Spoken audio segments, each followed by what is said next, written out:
It's the Comedy Cupcake. It's the Comedy Cupcake. It's the Comedy Cupcake. It's the Comedy Cupcake Show. It's the Comedy Cupcake Show with your favorite comedy couple, Lila Hart and Eric Abbenante.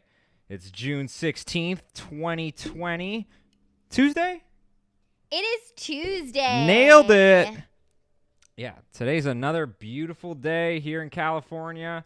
We have the birds are chirping, the helicopters are whirring above. Yeah. It's another beautiful day. So, Lila, Hey, honey. we are spending 24/7 together as per usual. Oh, it's so lovely. I love being home with you. That's all we got. That is Together. all we got.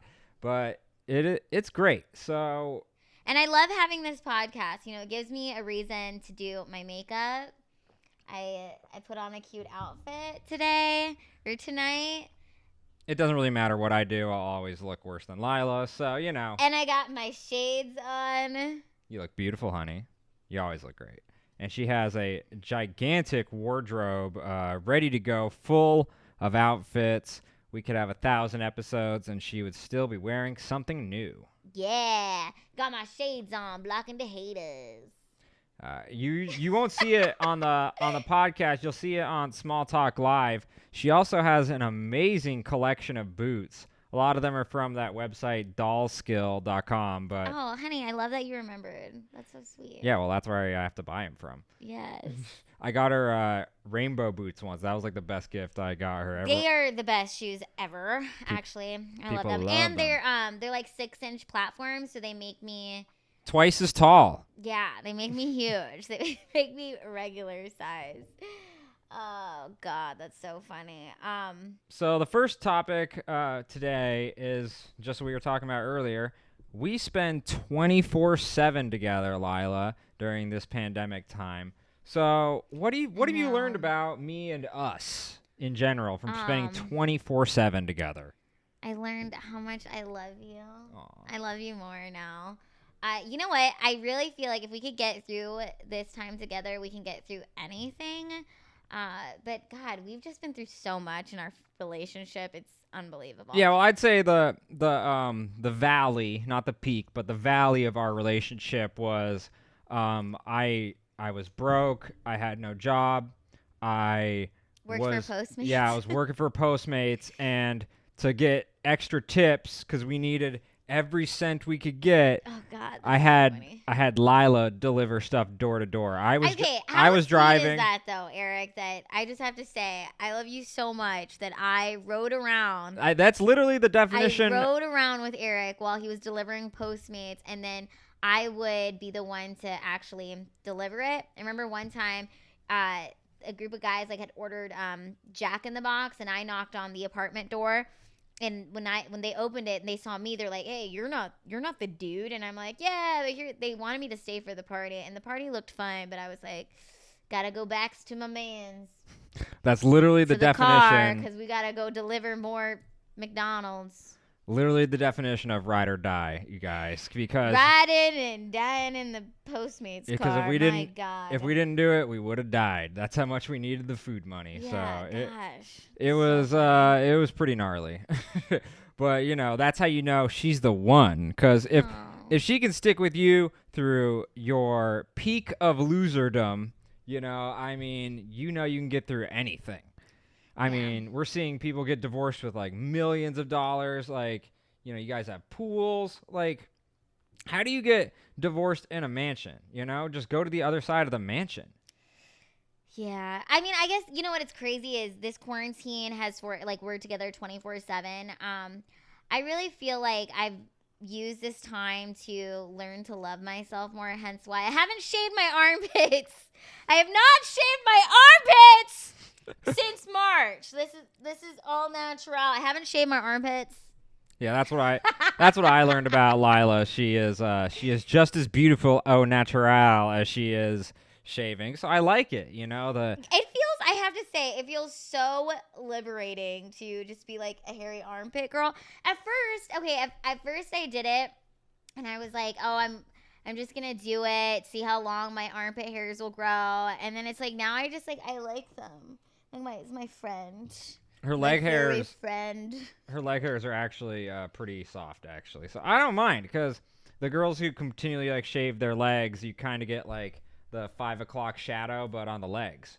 You know. Eric.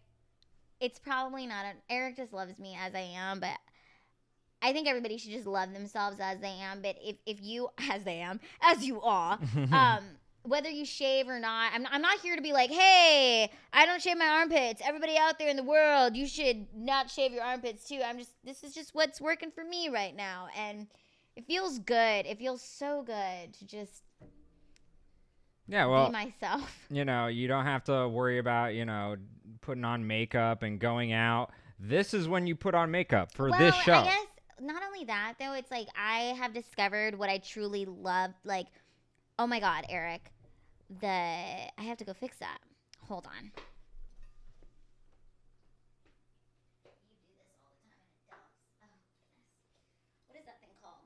Oh, so the Glade plugin. Glade plugin. Okay, so we have Glade plugins, which I love. And Eric, every time he unplugs it, he has it like flipped over because we have to plug in the ring light, and he flips it over, and then all the little goo comes out, and then it just makes me upset.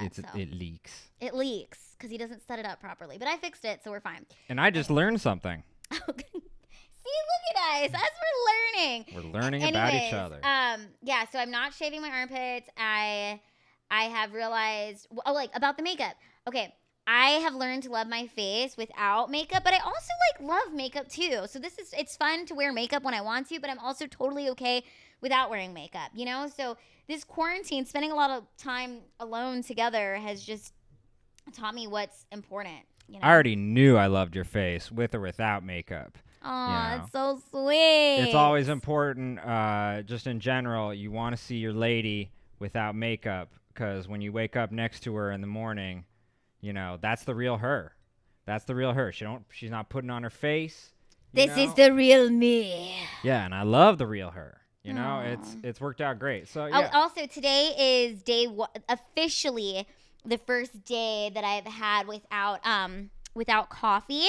And so I've only been having tea. I have my tea here, and it has a little. What is this called? Tag. It has a tag, but I'm going to say it's not a poem or a fortune, but I'm going to read it to you guys. It says, "One thorn of experience is worth a whole wilderness of warning." Basically what that's saying is Lila's more calm now that she's off coffee and she's drinking tea. It's great. It's great for me especially. I've already seen a big difference. Calmer, less up and down, you don't realize like little things like coffee, not a big deal except to the Mormons, but it actually does affect your mood a little bit, Well, especially if you're somebody that's already like prone to anxiety and stress and just overthinking like myself. I was abusing it because it's like, and it's funny too when I tell people that I'm quitting coffee, or if I talk to some friends, like, they're like, why are you doing that? And it's like, I have an addictive personality. I really want to get to a point of true self-mastery. No, that's great. I remember when I was in Utah, I was like 5 or 6, and this neighborhood kid, after I told him I like the taste of coffee, he's like, oh, you shouldn't drink coffee. If you drink it 3 times, you won't grow anymore. Well, he was right. So. Yeah, he was right. I guess I was the fool there. I didn't grow.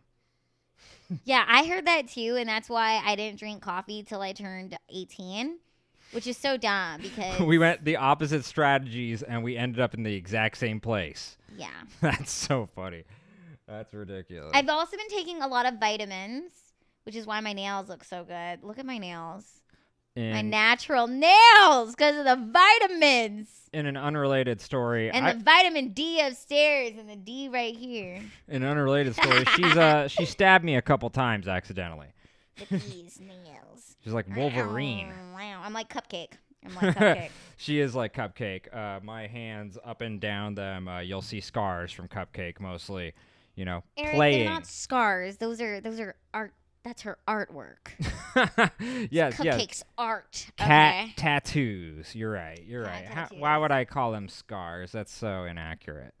You know, but we're very lucky. We're very fortunate that we live in a townhouse now, and A there's lot more square footage. There's a lot more space.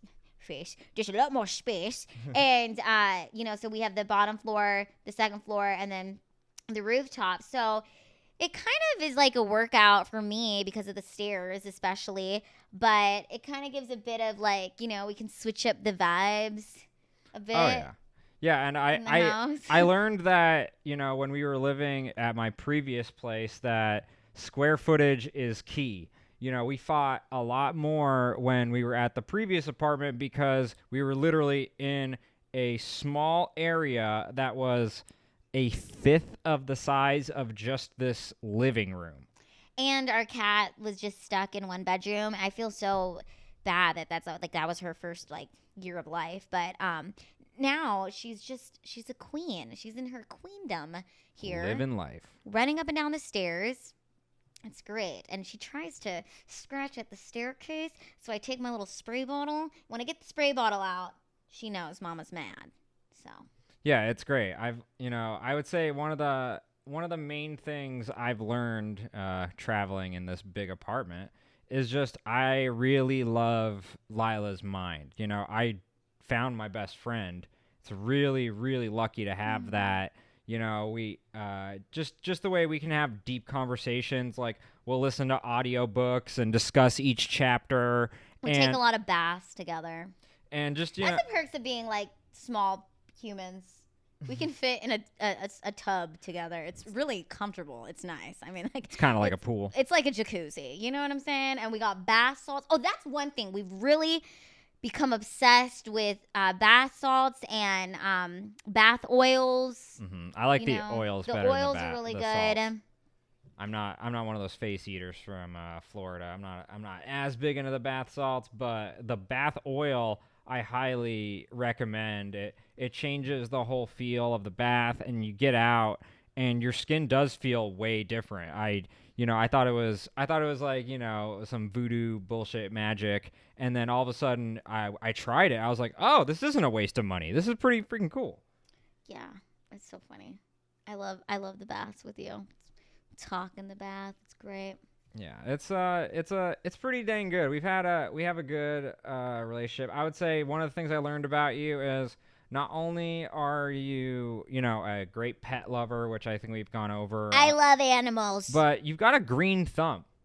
Oh, thank you, honey. Very good with the plants. We have like rosemary bush, a bunch of succulents upstairs on the roof. We have a couple of house plants, but she's really in tune with nature and, you know, her fish in general. Like she'll notice little things about the fish's behavior and stuff like that. It's like it's pretty, you know, it's impressive. It's pretty cool to understand that your partner has multiple levels of intelligences that you really kind of didn't know about. So I've discovered a lot more just talking to you throughout this pandemic because we just have a lot more time to. I would say pre-pandemic, we were, you know, in the hustle and bustle of life. You were out, you know, socializing. I know. I am a social butterfly. I was, yeah. I was kind of, you know, working on, you know, my various projects, and, you know, we have a lot more time now just to sit down and be friends with each other, and it's been amazing. We've really worked on our friendship. That's so sweet. And I think part of it is because during this pandemic, for a good couple months now, our roommate, you know, Allen Cao.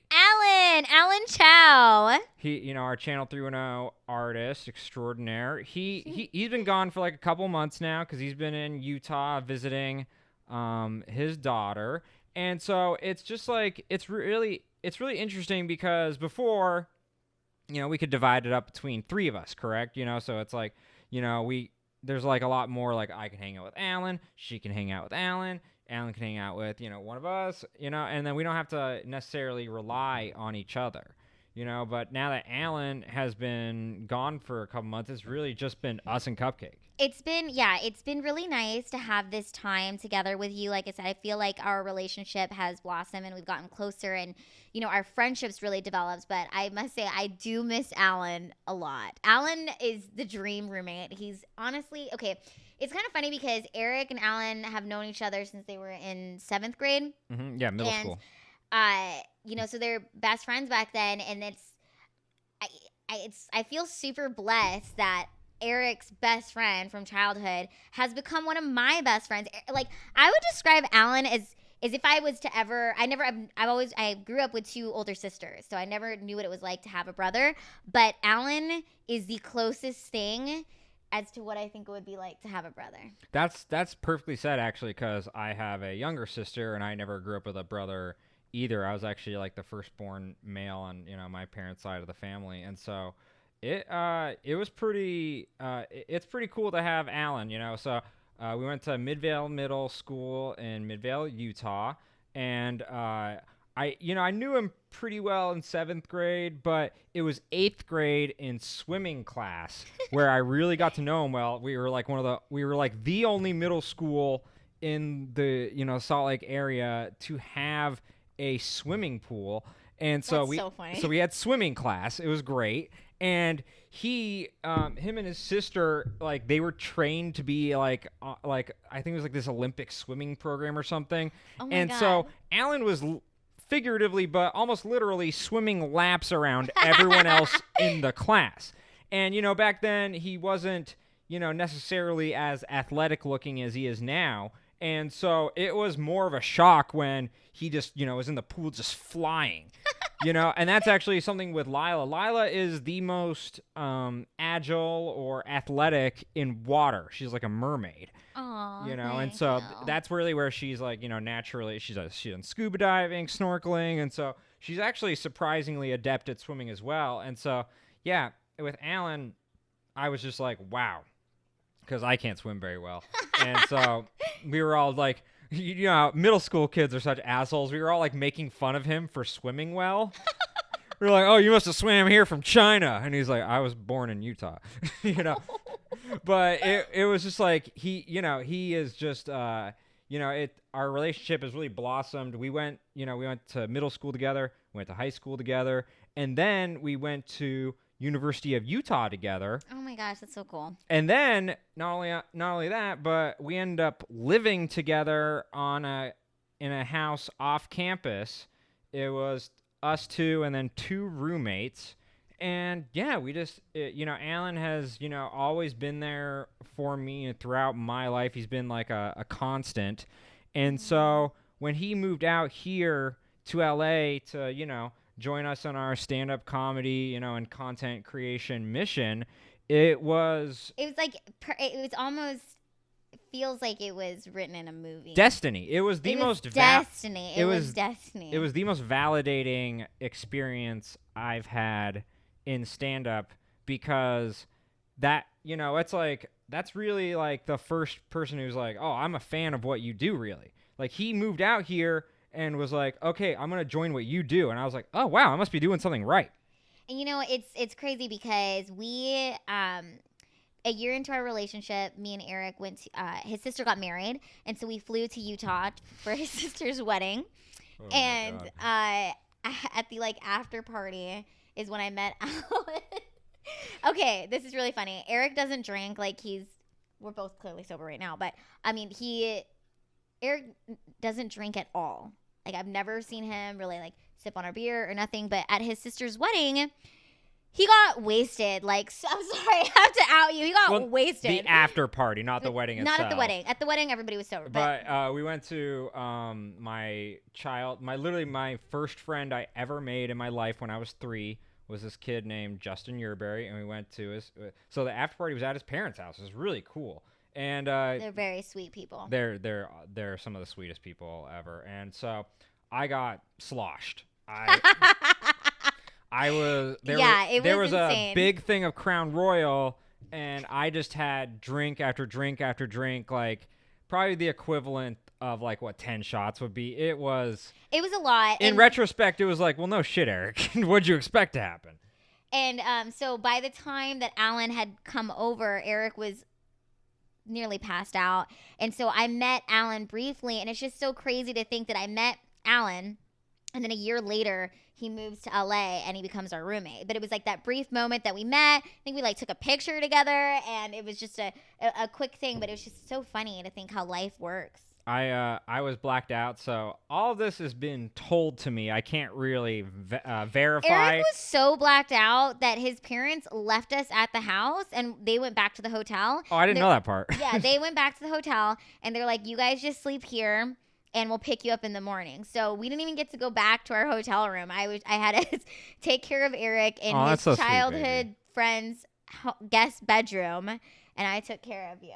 And it's so funny because when Allen retells his part, you know, no, because Allen came into the room and you were passed out, and Allen had like his leg. Yeah, he hurt his knee. He hurt his knee, so he had like crutches, and so he was poking you with the crutch because he really wanted you to wake up. And I was like, Allen, he is out. And this is the first time Allen's meeting me, and I'm like, I'm taking care of him. And then I think Allen thought it was sweet that like I was taking care of you, so you know he had a good impression of me.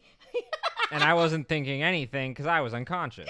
Yeah, and so and then when Allen moved here, you know, me and Allen went on a mission. We went on a mission to find apartments in LA, and it was just while Eric was working, me and Allen were every day we went and like viewed 3 different apartments a day, and it's just like It really blows my mind, like how quickly everything just clicked, like with me and Allen. You know, I love riding in the car with Allen. I'll have my booster seat in the car with him. We listen to podcasts together. We'd go to so many like comedy shows together. Allen was like such a great ride or die for me, like just as a friendship, you know. And we would, you know, so he's Chinese, I'm Filipino, so we went to like different.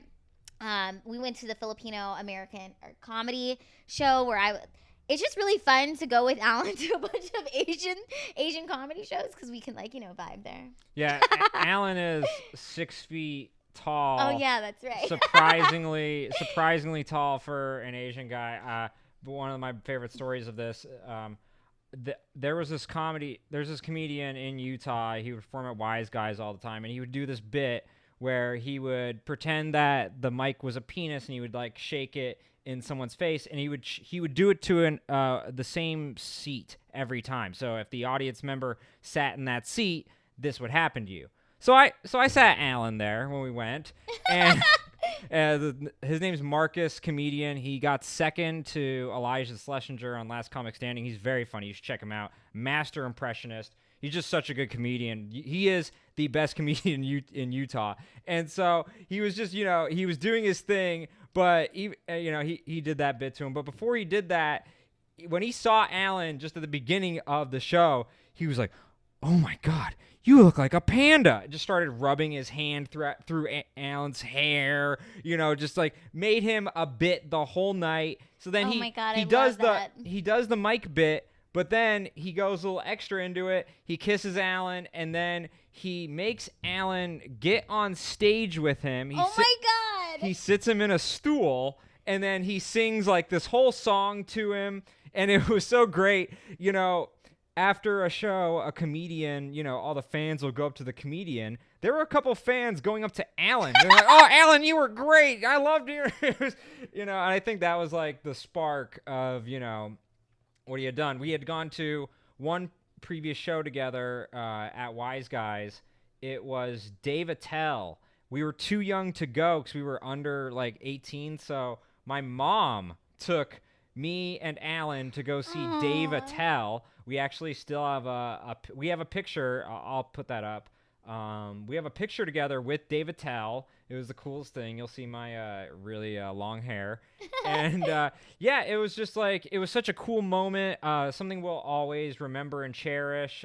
Dave Attell is like the dirtiest comedian ever. So it was kind of just fun to watch my mom react to some of the jokes. Oh my God, that's hilarious. It was so funny when she laughed at, he has this great bit about man, I love kiwis, but I can't afford them sometimes, so I'll get a lime and I'll sprinkle pubes on it.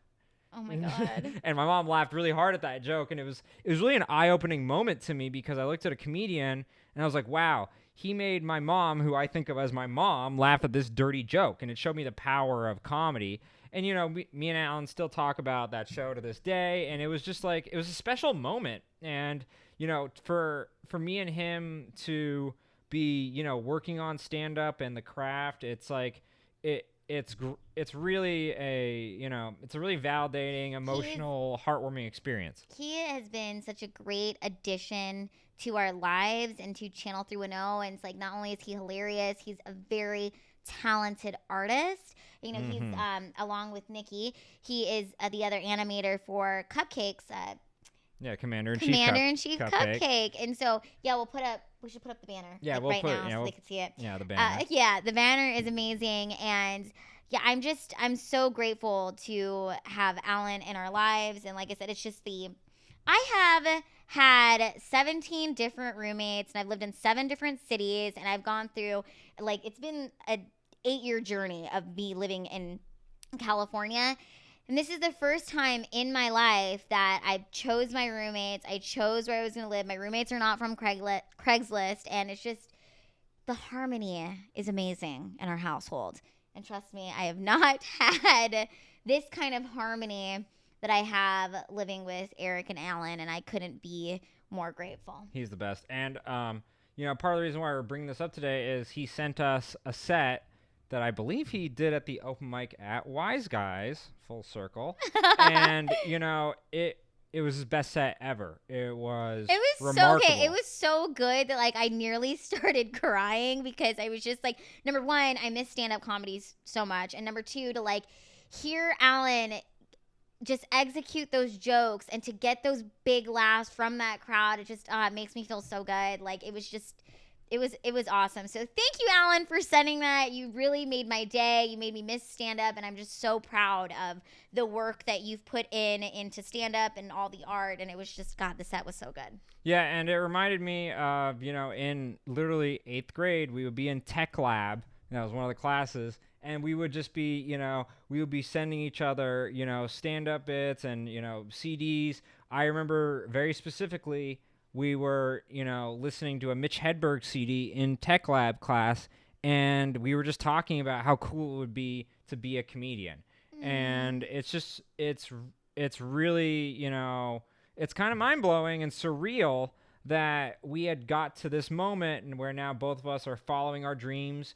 I wrote this cartoon with Lila, and he's the animator. I mean, it's all come full circle, and we're working on our comedy dream together. And it's just, it couldn't have worked out any better. I couldn't have wrote it like this. And it's just, it's crazy to think of all of the things that we had to, all 3 of us had to go through separately to get to this point.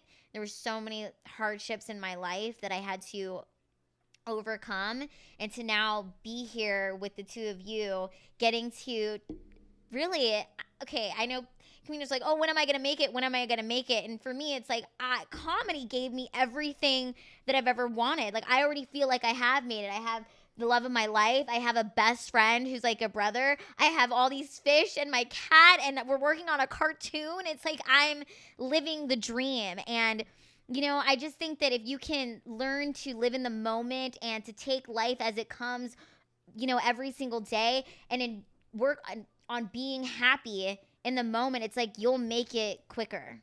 Yeah, well, I've listened to so many different comedians talk about their journey and their history, and the main thing for me that I found was the comedians who enjoyed the journey, who enjoyed every step of the process, as opposed to being preoccupied with, when am I going to make it? When am I going to get to the next level? Those were the comedians who really succeeded. Those were the ones who they enjoyed the process. They enjoyed the little moments. The open mic portion of comedy is usually the most underappreciated moment because you're in this, generation or class of comedians where you're all working out on your stuff. You all get to hang out after shows, before shows, during shows, and, at mics. And, a lot of the comedians within that generation, they will they'll get so preoccupied with trying to get to the next level. But it's such a magical moment to be in that time where you can all just hang out, because one day, Lila might be on tour in Seattle. I might be shooting a movie in Vancouver. Allen might be working on an animation project in, I don't know, Japan. And it's like we will all be in these different spots in our lives, and it's just, I'm really thankful that we have this moment where we can live together. We can all be working and all be on the same path and the same journey, and we get to spend all these moments with each other. So yeah, it's like, obviously we want to continue working hard and get to the next level, but it's such an advantage and such a blessing that we enjoy every moment of this, especially with my best friend Allen and the love of my life, Lila. Oh, it's so sweet, honey. Okay, see, I didn't cry this episode, but Wow. I was very close. I already had my tear moment when I listened to Allen's comedy set. Yeah, it was special. It was something where he just kept putting pieces of the puzzle together, and me and him, I remember, we were just two funny comedy nerds in class making our stupid little jokes, and now we're making our stupid little jokes on stage and people are laughing. And if you are someone out there who, you want to try, there really is no secret to other than just write down the jokes that make your friends laugh and then try them out on stage. That's the best advice I can give you. Try. I've gotten everything I could have ever wanted and more in life just from trying. Like Channel 310, when it was started, I was, I'd never edited a video before, ever. Yeah. And now I can edit a multi-camera show with... We got 3 cameras here. Yeah, and, it's just, just continually try, work on it, you'll get better, and maybe you'll have the love of your life walk into your life. Aw, it's so sweet. I'm so grateful. Be sure you guys like this video and comment on this video. Leave a comment if you're still friends with your childhood best friend. Oh, yeah, That'd be kind of cool. We'd love to hear that, Lila has a situation like that, Yeah, I'm going to give a shout out to my childhood friend, Probjo. Probjo, she's a nurse in Seattle, and, we've been talking a lot during this time. I'm so grateful for our decade of friendship. Those friends that knew you before all of this, it's just like, me and Probjo, we went to Hawaii last year, and Probjo went into a store. When she came out, this girl asked to take a picture with me because she recognized me from comedy. And then she looked to Probjo and she's like, "Oh, did you want a picture with her too?" And Probjo was like, "No, that's my friend." That's really funny. And then me and Probjo took a picture on her Snapchat or Instagram or something. And then somebody DM'd her and was like, "Hey, you know that girl? And how did you see that girl?" And Probjo was like, "She's who I went on vacation with." That's funny. I can't wait till you meet Probjo. You'll love her. But Eric talks to her on the phone. I met her in Seattle once. She's great. Oh, yeah, that's and great. Then, oh, my God, yeah. Shout out to you, Probjo. My grandma's from Bombay, India. I don't think I remember telling you that, Probjo. So me and Probjo have a little connection that she didn't even know about. But yeah, one more quick story about that. What that reminded me of with Allen. Whenever Allen and I go out, especially like when we were in Vegas and stuff, everyone would ask Allen to take a picture. Just random people. Can you take a picture of us? No one would ask me. So I don't really have the approachable, nice face that Allen does, apparently, because everyone asked him to take a picture. It was like exhausting. No, Allen is 6 foot tall. He's very sweet and approachable. And okay, this is really funny too. Every time we do go out and people will come up to me and be like, "Oh my God, Allen is so cute." And then I'll tell Allen about it, and he'll be like, "What? That person thought I was cute, or she thought I was cute," and he's so oblivious to that, which is very sweet. But yeah, Allen is very cute. If you're a cute girl, DM him. I think that's a good note to end on. Yeah, DM our friend Allen, please. We miss you, Allen. We are so excited for you to come home and add some mix into our life. Yeah, we miss you, buddy. And we are so excited to meet your daughter. We can't wait. So I'm really excited. Yeah, it's going to be great. This was an awesome episode, baby. I love you. So yes, we will see you guys tomorrow. Comedy Cupcake. Comedy Cupcake Show. Cheers. L'chaim.